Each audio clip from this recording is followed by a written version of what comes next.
নমস্কাৰ। যোৱা কেইটামান বছৰ ধৰি আমি এটা বস্তু খুব ভালদৰে লক্ষ্য কৰিছোঁ যে সকলোবোৰ পূজা দুইতিথীয়া হ'বলৈ ধৰিছে। অৰ্থাৎ দুৰ্গা পূজাৰ দশমী আজি কিছু ঠাইত আজি পালন কৰিছে, কিছু ঠাইত কাইলৈ পালন কৰিছে। ঠিক সেইদৰে বিশ্বকৰ্মা বা পূজা বা সৰস্বতী পূজাবোৰো কিছু ঠাইত আজি বা কিছু ঠাইত কাইলৈ পালন কৰিছে। এই যে এই পৰিৱৰ্তনটো আমি যোৱা 4-5 বছৰ ধৰি দেখি আহিছোঁ, কিন্তু তাৰ আগতে এনেকুৱা ধৰণৰ কোনো আমি দেখা নাছিলোঁ।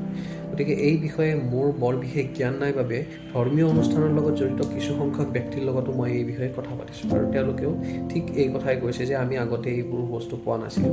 যোৱা কেইটামান বছৰ ধৰিহে এই বস্তুবোৰ আমিও পাইছোঁ।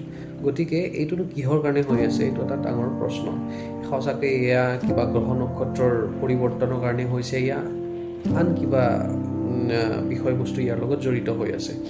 হয়তোবা এইটো এনেকুৱাও কিবা হ'ব পাৰে নেকি যে যিবোৰ পেচা পূজা বা এনেকুৱা ধৰণৰ ধৰ্মীয় অনুষ্ঠানৰ লগত জড়িত হৈ আছে, সেই জড়িত ব্যক্তিসকলৰ সুবিধাৰ্থেও এই ধৰণৰ দুইতিথীয়া পূজাবোৰ আমাৰ দেখা গৈছে নেকি?